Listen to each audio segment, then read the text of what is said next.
Diane, I'm holding in my hand a copy of Twin Peaks on VHS. I'm a huge Twin Peaks and David Lynch fan, and today I figured I would take you through some of my collection. We're going to start with the Twin Peaks stuff. This is the special home edition of the series premiere. It contains footage never broadcast. The video release version of this is different because they wanted to market it as a home release as a complete story. So the ending in this is quite different. The VHS set. I got this set for, I think, $70 on eBay like a couple of years ago. There's also a box set of just season 1. Because they shoved 4 episodes onto each tape, they're kind of low quality, but they're still pretty awesome. I don't have any on DVD, but I do have the Blu-ray edition of the original series Fire Walk with Me and the Missing Pieces. I love this box set, and I love the art and everything. Twin Peaks: The Return on Blu-ray.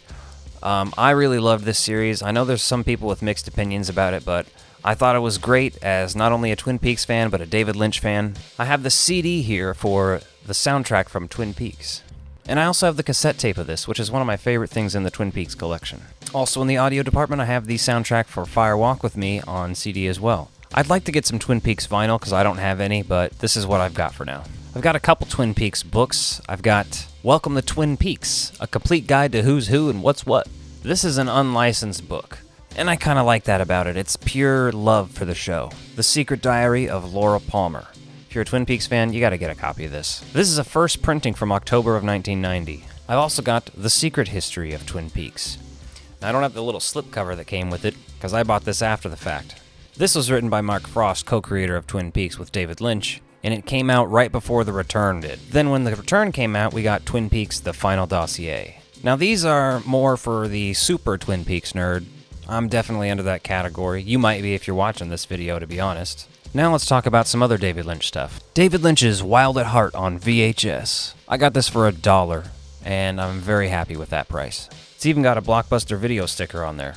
Eraserhead on DVD. Jack Nance is great in this movie. If you haven't seen it, check it out. Dune. Actually, I'm not even the biggest fan of this, but I have to have it because of David Lynch. I haven't even seen the newest Dune movie, so Blue Velvet on DVD. One of my favorites of his movies. Kyle MacLachlan Can Do No Wrong. Wild at Heart on DVD.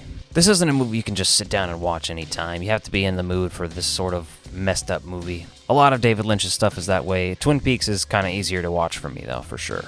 Lost Highway. Very underrated David Lynch movie, in my opinion. I love Bill Pullman. I love Bill Pullman in this. I love Patricia Arquette. I love Patricia Arquette in this. 9 Inch Nails and David Bowie soundtrack. Come on. David Lynch's and Walt Disney's The Straight Story. This is probably one that you haven't seen, but the Chicago Tribune called it the sweetest and most compassionate movie Lynch has ever made. Yeah, this is from the guy who made Blue Velvet. Mulholland Drive. Easily in my top 2 David Lynch movies. The first of collaborations between Naomi Watts and David Lynch. Last up, Inland Empire. If you thought Mulholland Drive was weird, and you were like bored, don't watch this movie. If you were like, Mulholland Drive, that's my shit, watch this movie. In conclusion, I love Twin Peaks and I love David Lynch. If you like this video, be sure to check out this one and hit that subscribe button. Thanks for watching.